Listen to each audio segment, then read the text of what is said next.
Hello and welcome back to Genshin Impact, the only Bluey podcast where half the name is in French. I'm Beefy, and where other people see red flags, I only see green ones, because I'm a dog and I'm colorblind. My name is Break, and I promise not to swear on this episode. Coming in hot, it's the Chuny Bu Shiba Inu without issue. It's your boy, Jer. Hello, I'm Red, the local wobblesome fool. Hattabatakataka. Oh, hababa. And I'm a very good boy. Wander. Oh, yes he is. You can't see because I'm standing in front of it, but my tail is just going crazy right now. Yes, I definitely didn't forget to animate it, nor did I ever want to. I did a lot of work for this, you guys. So ever since Sega released this Bluey game in 2018, it's weird that people call it a cartoon. It's definitely a video game, and it's always been only a video game. There's just been a lot of stuff going on in the title, and so we're just kind of rapid fire through some recent developments of just what's really stood out to us in the game so far. And I think we're gonna go right to Pizza Girls. This episode of Bluey is called Pizza Girls. Yeah, so this was basically Sega at its finest. Driving gameplay, resource management, and a pizza-style customizer that brings this frantic diner dash meets crazy taxi-style gameplay to life! Woo! Woo! I maxed out all these sub-stories after playing for about 16 hours, and I have some tips for you all, since I know that a few of you haven't actually run through this yet. So, as usual, Uncle Stripe's advice is just a little bit off the mark. Don't take his advice at face value, he is a cretin. Yeah, he spends the entire quest line rizzing up his new car. That's just like the game trying to tell you to take the first option that it tells you about. It's actually not that good. I think it's there to maybe get you to, I don't know, get a different, feel for how the cars work, but it is weird that it, tutorializes you in the, completely wrong direction. There's kind of a Magikarp thing going on with, the first car you have. Yeah, the Muffin Motorola, is obviously the more appealing starter vehicle out there, but Petal just has a lot more, it's a bit of a slow bloomer, but it's a marathon runner. It's an all-rounder, and you can, upgrade it a lot more often. Although, don't totally discard the Muffin Motorola. It works a lot better, we found, in a support niche, especially when paired with Petal. That's a really devastating combo. And if you just need to tear around the courses, you can use it. Speaking of the Muffin Everywhere system, this is, in a lot of cases, the first instance the players will see this. Luckily, it behaves here a little bit differently here. Instead of guiding her through a sleep-deprived stupor, she's more like functioning as a diegetic aggro meter for Bluey and Bingo. Shoutouts to the return of Crush 40 for the in-house music. Always good to see the old band come back for more bangers. I'm glad they're still keeping that going. Oh, Yeah. Did you guys spot the Walter White Easter egg when Bandit chucks the pizza? No, I did not. Wait, no, I think I missed that. Wait, I actually completely missed that. Seriously? Yeah, he two-hand heaves the pizza, the mud pizza when he's getting rid of it. Oh, I should have realized that, but for so much of the episode, the characters were like, listen, we need to cook to each other. I should have seen it. Oh, God. It was right in front of us. It was clearly there. Yeah, I spotted it because I'm a Sigma male, of course. That is Yeah, pretty of cool. course. Your knowledge of prestige television has truly paid off here. So speaking of our favorite little cookies and cream terror dog, that's a perfect segue into this episode's edition of There Is No L in Muffin. All I do is win, no matter what. Got money on my... Because Muffin just stay winning. And in this case, when you're playing through Pizza Girls, there's an optional sub route when you're playing as Muffin that'll get you a secret ending. Oh, damn, I think I missed that. Yeah, so later in the night, you kind of start to get railroaded into the bedtime sequence where the girls play restaurant and Muffin tags along. I got this really weird glitch actually at this point in the quest because while Bluey and Bingo say that Muffin's pretend name is Sheila, Muffin herself says that it's Boo Boo Bob Boop, and her mom says it too. I don't know if that's a glitch or if that's a translation error. I'm playing the English dub because I don't speak Australian. Yeah, the localizations have been a little weird. Yeah, there is definitely a lot of nuance lost from the Australian to English translation. That really does make me wonder. The problem is, we just can't play the Australian version because then we have to get an inverted monitor. It's a whole thing. So if anyone's Australian or even a more experienced G'dayaboo, and could tell us a bit more about like the idiom that's not getting translated to like actual English, please let us know. Please comment below. Yes, and please flip your comments right side up for us as well. Yeah, thanks. Yeah, that would be great. Thank you. So anyway, Muffin slash Sheila slash Boop Boop Bop Boop gets detained by the cops and thrown in the cop car. There's a cutscene where the cop is talking to her two friends, and when you're playing as Muffin, you can actually control the cop car. And this gives you an escape sequence where you're being pursued by the police on foot while you're basically driving this cop car and trying to smash into as many obstacles as possible. It's absolutely phenomenal. Just like GTA. Exactly. Inevitably, you are going to get caught. It'll take you back to the normal bedtime sequence, but you will have unlocked the flamingo bedtime cosmetic. And you'll see in the next scene when this character wakes up, she does have a flamingo in her sleeping bag. And that's how you know that you pulled it off. So Muffin really gets to go out like guns a-blazing in this alternate route. That's so cool. That's cool. I Yeah, feel like we don't really get the opportunity to like offer up tips on this channel that often. Yeah. And it's like, what a fun way to enhance the game and also hand Muffin her always deserved dubs. Yeah, definitely. Well, I think that like one of the charming points about this game is that like it does a really good job tutorializing you, which is why, you know, there's so seldom the opportunity to kind of like offer pointers. Mm-hmm. I mean, it kind of has to. Like, each story is kind of its own separate little mini game almost. Yeah, it moves fast. The characters are playing other characters. You're always kind of thrown into these like scenarios in media res, and you kind of got to keep on your toes. So it is good that it does a good job onboarding you to what you're in store for with each quest. Yeah. They're pretty eclectic. Yeah, so that definitely dovetails with the game mode I looked at, Shadowlands. This episode of Bluey is called Shadowlands. So, much like many stories in this game, this one actually opens up at the tail end of a time trial mission that was introduced in a previous episode with Snickers, Coco, and the titular Bluey Blur finishing up one mission before introducing the next one, consisting of this gameplay mode, which is really cool. It like consists of kind of like the classic floor is lava style gameplay, but like for as much as kids play that in real life, you don't actually see that in games a lot. And I think a part of that is because it essentially involves like a lot of really environmental storytelling that most games kind of aren't really willing to tackle. Whereas with this game, if you kind of have this interplay of, you know, characters progressing through shaded areas, waiting on timed environmental events to happen, having object interactions as a means of sort of advancing to kind of create like essentially a game mode that is really unique in that it kind of engages with the in-game world in a way that I think is fairly novel, especially given that like there are a lot of game modes in this game. So, you know, having this one shows their commitment to creating a good game, no matter how small. As always, they're really good with their asset reuse. The usual park setting has been turned into an ocean for this one, and like considering the amount of dev time they have, I think that's really clever.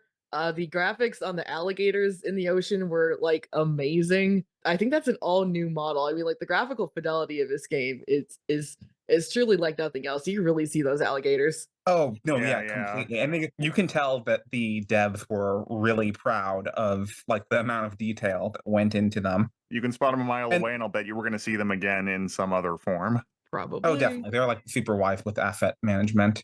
But then, like, beyond that, there's just a huge variety in potential play. Like, I can really see Shadowlands speedruns taking off. Because, like, once you've figured out the mission, like, which is incredibly gratifying once you do, you have all the tools to kind of complete it as quickly as possible. Do you see Shadow getting his own game? I mean, its own game mode later. I should hope so. Although, frankly, the segment where Bluey and Coco have to carry around Snickers like Grand, I'm like, I actually kind of want to see a game mode where you're kind of breaking things down with Grand Snickers. Excellent. Well, we just got to look forward to, you know, Reddy getting a game. What? Reddy, like Bluey, but the opposite, like Shadow. Oh, Oh, there is a Rusty. We didn't play any of his levels, but there is a Rusty. I think Reddy might be too busy given they're already like a movie star, given their role in Ready Player No. One. Fair. Beach! This episode of Bluey is called The Beach! Beach.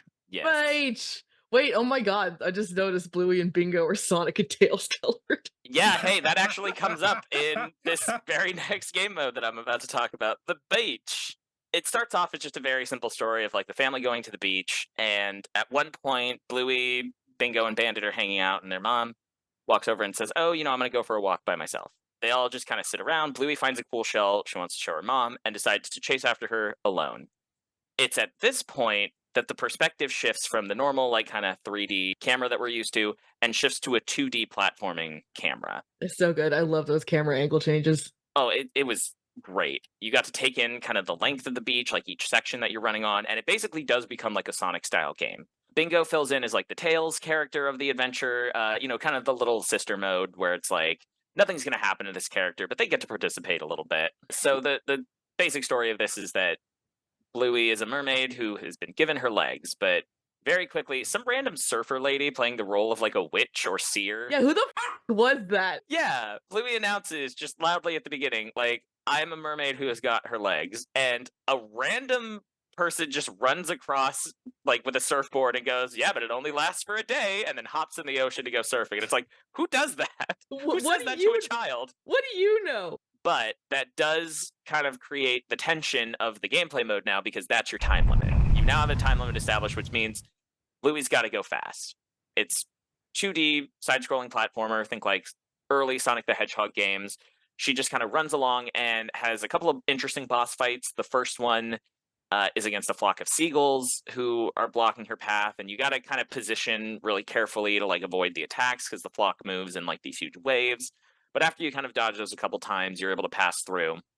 After that, you move on and meet a little crab and clam. You're introduced to the mechanic of using the clam to like shoot pressurized water to break down barriers. And the crab is there to help you like kind of explore and navigate. But the crab also ends up becoming the next boss fight with a whole pack of crabs or herd of crabs chasing you around.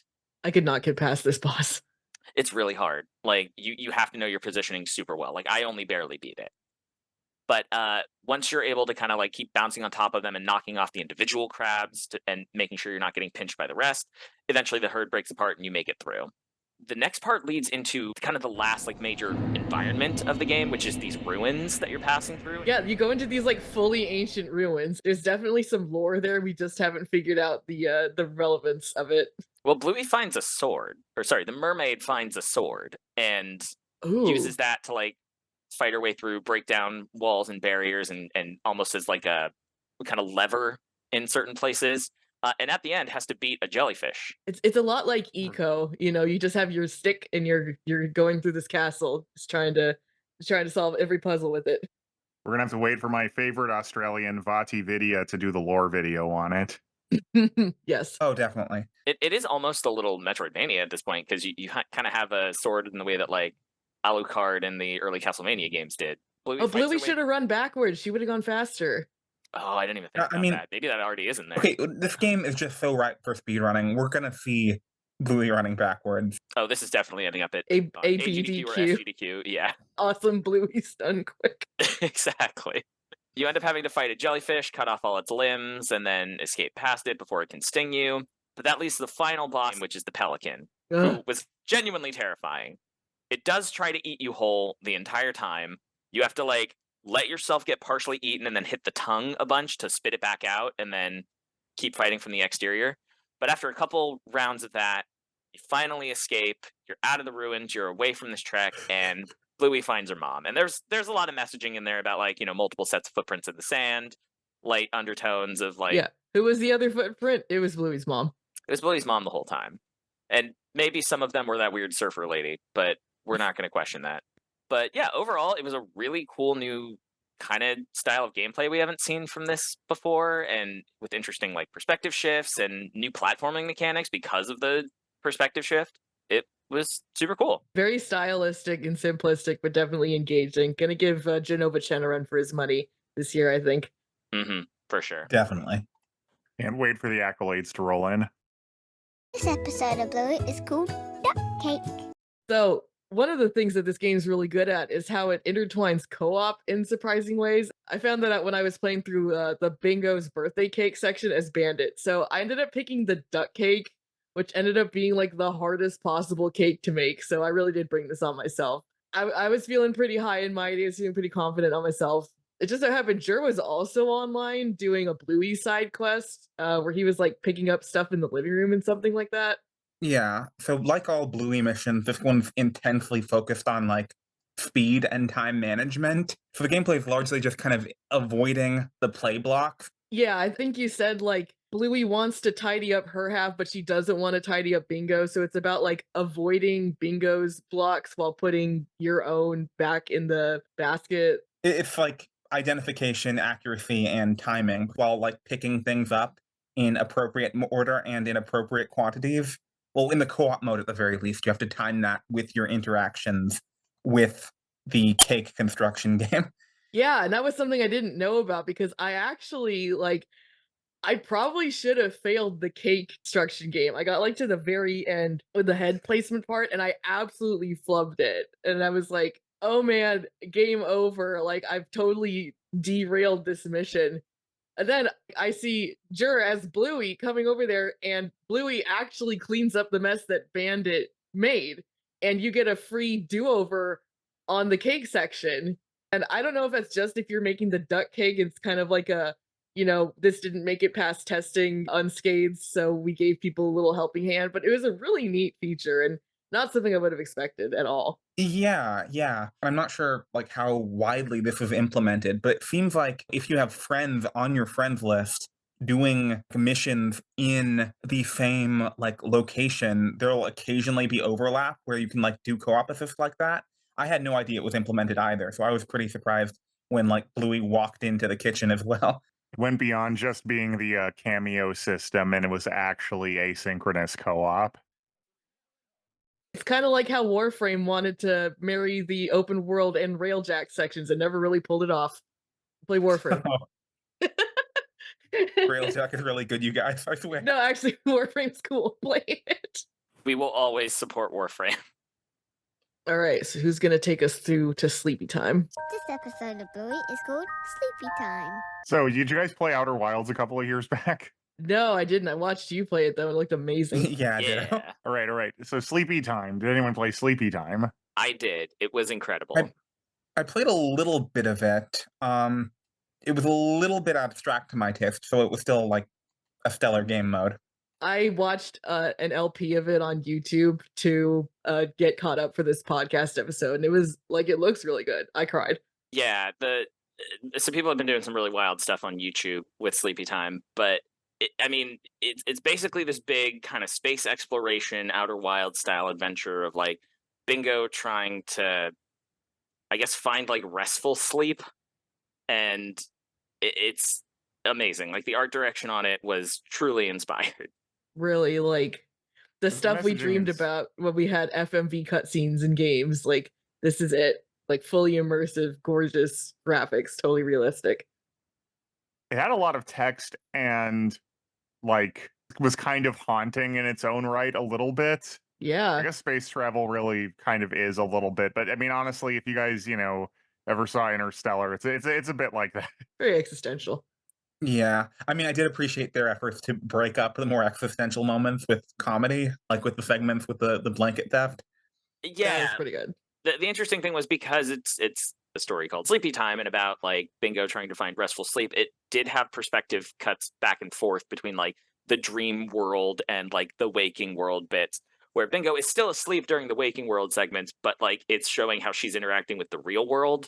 So like, yeah, she would steal people's blankets. I think she ended up slapping her dad a couple times while she was trying to like paw at a Yeah, at a Many, gas many giant times. made of cream. Then you get to the parts where it's like, she has to give up her sidekick who she's had all this time. And it's like, oh man, I didn't think I'd see this level of depth in another side mode. Yeah, again, like another Team Eco game, very much like Last Guardian level, like loss of partner. It was amazing how much they packed into that 7-minute sequence. The really interesting thing about this was that Bingo is not the little sister in the little sister mode. She is the main character, and I think was this the first story that we had where she kind of took on protagonists? There might have been a minor one earlier, but this is definitely the most prominent, and I think it's going to be one of the most memorable segments of the entire game. oh, for definitely. sure. This is the segment where they're like hey guys, we are good at gameplay, but this is also like capable of being art when we choose to do like higher art stuff. I can't wait to see Jeff Keighley make a fool of himself at the next Game Awards over this. I can't wait to see Imagine Dragons sing a duet of this song by Mendelssohn in honor of this game. I can wait. I'll never forget what you did to Darren Korb, the disrespect. Darren Corgi? How could they? You know, he composed the music for that super popular roguelike. I think it's called Rabies. That's the one where you play as Wagrius and Yeah. Wagrius. and you take him through heaven because all dogs go to heaven.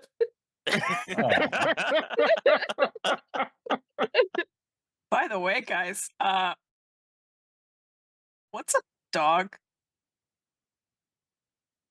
Perfect.